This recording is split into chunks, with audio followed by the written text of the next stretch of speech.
Hallo meine lieben Freunde von altem Playmobil. Heute schauen wir uns gemeinsam die Kinder an. Schule, Schulbus und Tiergarten von 1981 bis 1994. Wie immer beginne ich ganz am Anfang und möchte gleich mit einigen Vorurteilen aufräumen. Am Anfang, so heißt es, schuf Hans Beck den Mann und stellte ihm erst 76 die Frau zur Seite. Dazu möchte ich euch etwas Interessantes zeigen. Der gelbe Reisende mit der Artikelnummer 3322 war 1975 ein Mann und im Mai 1976 wurde dieselbe Artikelnummer 3322 zur gelben Frau. Die ersten Figuren waren also nicht Männer, sondern neutrale Männchen, die erst in der Fantasie des Kindes männlich oder weiblich wurden. Ebenso sagt man, das erste Playmobil-Baby kam 1984 auf die Welt. Auch das stimmt nicht. Bereits im Sommer 78 hatten die Color-Indianer in ihrem Indianerdorf eine Rückentrage mit einem Wickelkind. Dieses Color-Indianer-Wickelkind vom Sommer 78 ist das erste Baby von Playmobil. Die Kinder kamen 1981 heraus. Es waren besonders moderne Figuren, die ersten Figuren mit drehbaren, hautfarbenen Handgelenken. Die Haare waren fix mit dem Kopf verbunden und die Frisur hatte keinen Steckkranz mehr für die Mützen. Die Erwachsenen hatten noch fixe Drehgelenke, erst 82 bekamen sie die drehbaren Hände. Auf der Verpackung sehen wir das neue Logo mit dem viereckigen I von 1981. Es fiel auch das Systemlogo weg. Im Jahr 82 bekamen die Packungen die sogenannte Outline-Nummer. 1983 haben wir hier die Großeltern. Genauso wie die Lehrerin haben sie chromfarbene Brillen im Gesicht aufgedruckt. Die Großmutter hat ein neues Haarteil mit einem Haarknoten.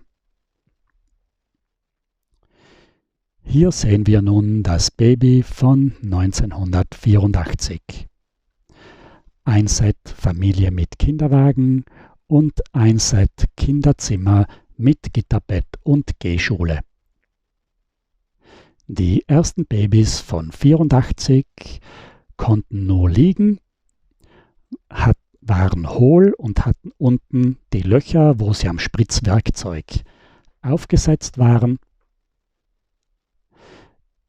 Erst im Jahr 95 bekamen die Babys Füße, mit denen sie sitzen konnten. Im Jahr 2008 bekamen sie neue Arme mit angedeuteten Händen und auch ein neues Haarteil. Ab dem Jahr 2010 sind die Babys so modern, wie sie auch heute sind. Die Frauenfiguren bekamen 87 einen gerundeten Oberkörper und gebogene Arme.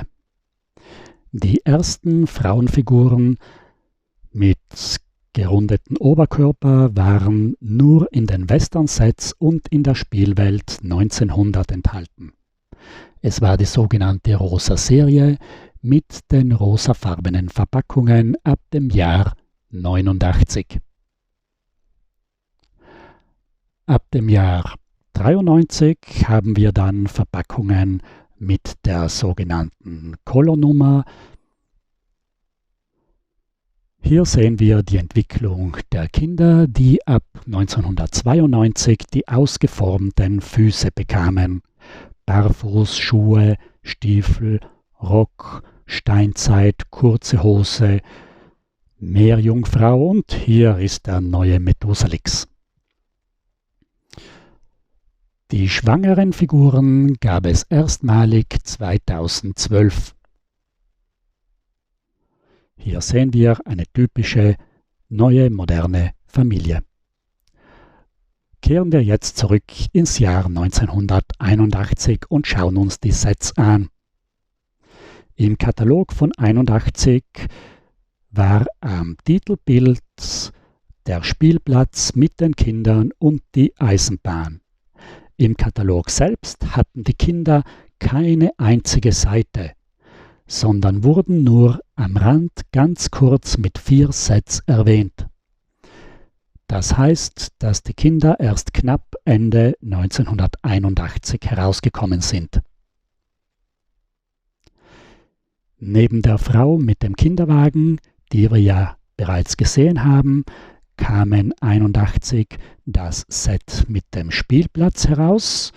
Zuerst noch mit fixem Drehgelenk, Handgelenk bei der Erwachsenenfigur. Hier sehen wir eine neue Verpackung mit drehbarem Handgelenk. Zum Spielplatz gehört ein Karussell, eine Rutsche und eine Sitzbank. In einem zweiten Set war ein Go-Kart und ein Dreirad enthalten. Hier sehen wir das dritte Set mit dem Kinderzimmer.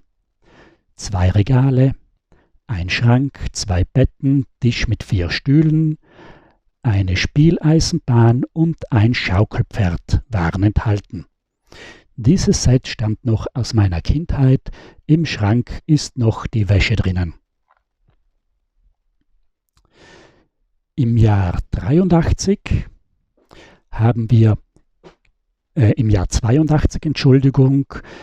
kommt das Sandspielzeug heraus und die Puppe, ein Bollerwagen und ein Puppenwagen. Ebenso gibt es 82 den Eisverkäufer und die Bonnies sind neu, mit denen die Kinder reiten können. Im folgenden Jahr 83 gab es dann sogar eine Bonnie-Kutsche. Ebenfalls 83 kam die Schaukel heraus mit der Großmutter und mit einer Sitzbank. Und 83 gab es die Schultaschen, die erste Schulklasse. Es gab die ersten Mützen, die Lehrerin mit der Brille, die Schulklasse mit den Bänken gab es aber erst im Folgejahr 1984. Wir sehen hier eine Schulklasse mit einer großen Tafel, mit den Geometrielinealen, mit einer Ablage für Kreide. Die Lehrerin hat einen Zeigestock, der mir hier fehlt. Das Lehrerpult mit Schublade, Sessel, Aktentasche.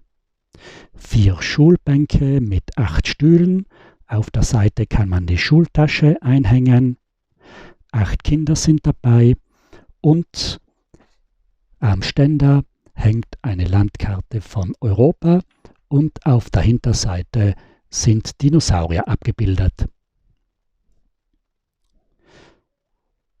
Es gab natürlich kein Schulhaus. Die erste Schule kam, soweit ich es weiß, erst 2009 heraus. Ich habe mir hier ein Schulhaus aus Fachwerkhäusern gebaut. Unten links Kindergarten, rechts Schulklasse, oben Wohnung für die Lehrerin, 2 Uhren vom Bahnhof. Aber beim Nachbauen Vorsicht, man braucht hier schon die Säge, weil man die Dachteile nicht bündig anbauen kann. Das ist ein Problem bei den Fachwerkhäusern. Im Jahr 1984 kam auch noch der Wintersport heraus. Wir sehen hier die Kinder mit Schals, mit einer neuen Fellmütze, mit Schlitten, mit Ski und auch die Großeltern sind sportlich unterwegs. Hier sehen wir noch die den Schlitten, zum Wintersportthema den Ponyschlitten. Ich denke, dieser Schlitten ist auch einmal als Weihnachtsmannschlitten verwendet worden. Ebenso neu 84 war der Trettraktor. Besonders realistisch mit Anhänger, mit Gummibereifung, nur das Lenkrad ist nicht rund, sondern eine Lenkstange.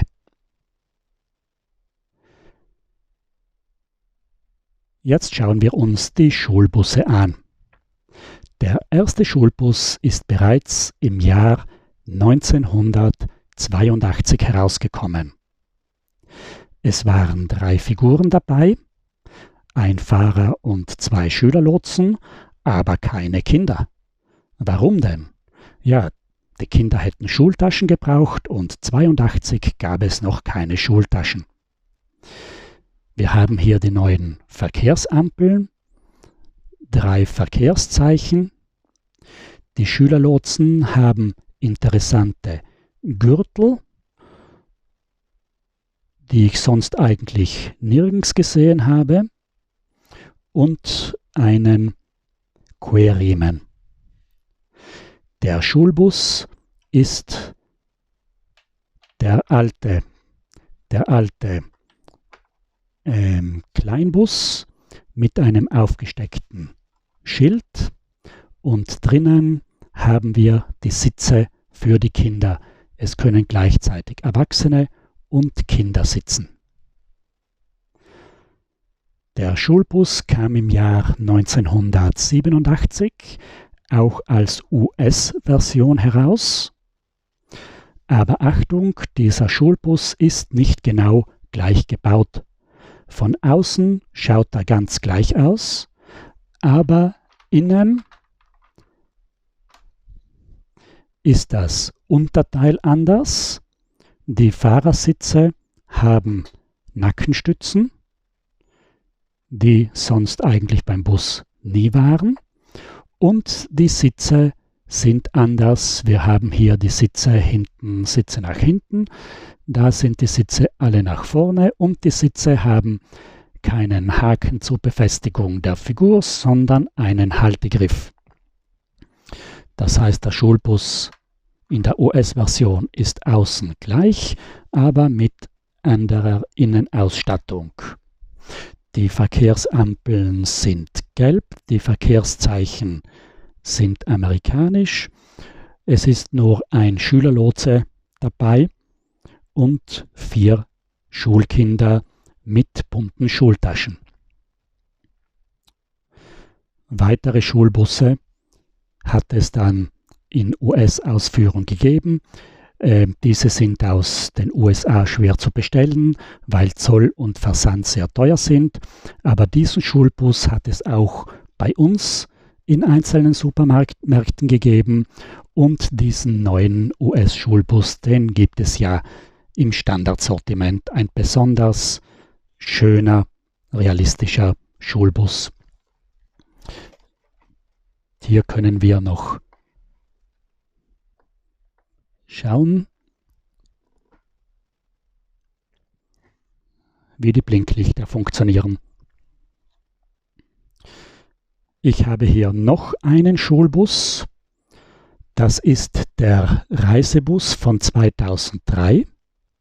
Er wurde für die neue Schule von 2009 im Jahr 2012 als Schulbus herausgegeben. Mit einem Fahrer und mit 3 Kindern, mit einer kleinen Haltestelle mit Mülleimern. Der Bus hat einen Einstieg, eine Einstiegsstufe zum Klappen. Die Tür kann man schließen. Man kann das Dach öffnen.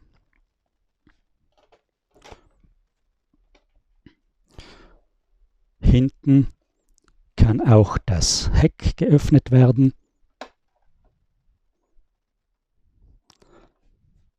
Das bringe ich jetzt nicht auf. Und was wichtig ist, der Schulbus war RC-fähig. Das heißt, man kann ihn mit der Fernsteuerung fahren. Hier sehen wir, dass die Radkappen mit dem Alter sehr leicht abgehen und nicht mehr richtig halten. Jetzt kommen wir zum Tiergarten, zum Zoo. Die Tiere waren ja in verschiedenen Spielthemen gleichzeitig in Verwendung. Sie begannen 1978 mit dem Zirkus. Hier sehen wir 1979 die Robben. Diese waren das einzige Set, die nur im Zirkus vorkommen. Obwohl die Robben passen auch sehr gut in einen Zoo, wenn man ein passendes Becken hat. Auch die Fische passen ganz gut in den Zoo, nämlich zur Fütterung. Im Jahr 79 gab es auch die weißen Color-Tiger, die dann im Jahr 78 in gelber Form dann auch beim Zoo dabei waren. Die Löwen waren 1979 zuerst im Zirkus und 1980 kamen sie dann als reines Tierset für Safari und Zoo heraus. Hier sehen wir die Color-Giraffen, eigentlich Giraffen zum Anmalen aus dem Jahr 1980. Das erste wirkliche Zooset war das Nashorn von 1980. Es gab hier den Tierpfleger mit Bart, mit Pantoffeln, Schubkarre, Kübel und Besen, aber es gab 1980 noch keinen Zoo. Das erste Zooset bereits ohne Zoo. Weitere Sets von 1980 waren die Zebras und Gnus mit Forscher, zum Safari-Thema die Dromedare bei den Beduinen und die Elefanten vom Zirkus. Erst 1982 kam das Elefantenset als Tierset für Zoo und für den Zoo und für die Safari heraus. Ein weiteres Zooset mit Tierpfleger war das Nilpferd von 1981. Im Jahr 1981 gab es dann den ersten Zoo. Der erste Zoo war ein Bärengehege mit den 2 Bären drinnen. Es waren 12 Gitter. Ein Gitter hatte eine Öffnung, eine Heuraufe, einen Fressdruck, ein Schild und einen Unterstand für die Tiere. Dieser Unterstand hatte zusammengesteckte Seitenwände. Hinten haben wir ein Gitter zum Öffnen. Es ist zwar ein ähnlicher Riegel wie bei den Fachwerkhäusern, es ist aber nicht derselbe Riegel. Im Bärengehege war auch ein Baum und es waren eine Reihe von Figuren dabei, 2 Erwachsene und 3 Kinder. Im Katalog ist es auch interessant, denn hier war das Bärengehege mit einem Prototyp abgebildet. Das heißt, anstatt den Besuchern war hier der Tierpfleger dabei. Wie ging es dann mit den Tieren weiter? Im Jahr 83 gab es eine Packung mit 2 Krokodilen. Im Jahr 84 kamen die Schimpansen heraus und auch die Pinguine als Colorset zum Selbstanmalen. Im Jahr 85 mit dem oder war das 86? Mit den Eskimos kamen dann die Eisbären, das sind neue Bären mit einem Jungen heraus und ebenfalls gibt es eben bei den Eskimos neue Robben.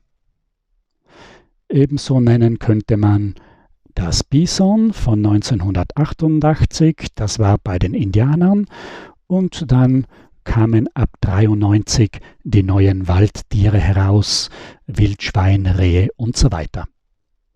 Schauen wir uns jetzt den großen Zoo von 1988 an. Es war ein großer Zoo mit 22 Gittern. Es war derselbe Unterstand wie beim Bärengehege vorhanden. Wir haben als Kassenhäuschen haben wir das Haus der Schildwache, daneben einen Sessel für den Kassier. Als Zooschild haben wir das Schild vom Zirkus. Es ist ein Baum dabei, ein Geländeelement. Von den Tieren haben wir die Löwenfamilie, einen Tiger, Giraffe, Schimpansen, Dromedar, Gnu und Zebra. Bei den Besuchern haben wir verschiedene Erwachsenenfiguren, Kinder und einen Kinderwagen mit einem braunen Baby. Es sind 2 Tierpfleger dabei, ein Tierpfleger mit weißen Ärmeln und ein Tierpfleger mit braunen Schurz und Schubkarre ohne Bart. Der nächste Zoo kam im Jahr 1994 heraus. Er ist besonders interessant, weil dieser Zoo im Stecksystem gebaut ist. Man sieht es von außen nicht, aber wir sehen hier, die Wände sind aus Burgmauerelementen gemacht.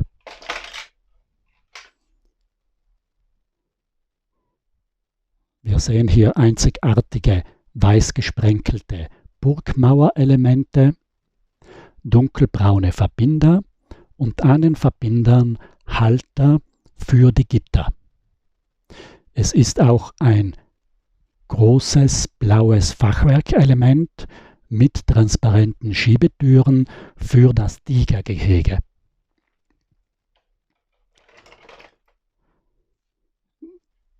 Die Terrasse hat Stecker für 3 Flaggen und Scheinwerfer.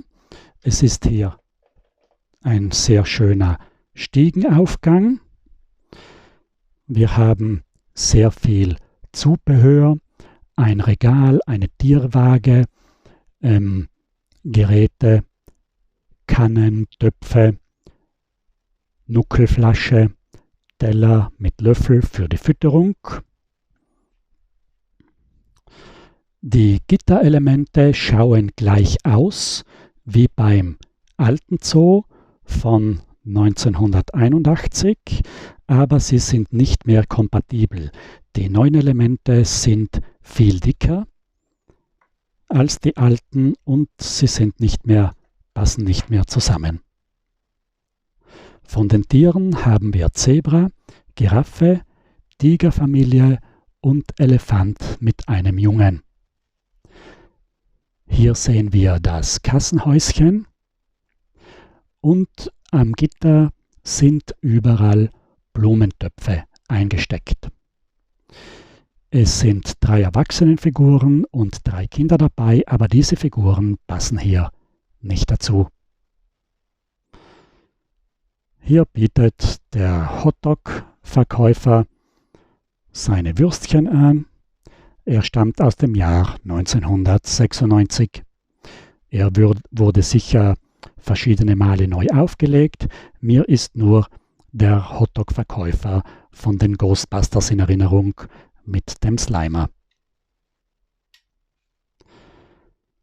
Jetzt sind wir auch schon am Ende unseres Videos angelangt.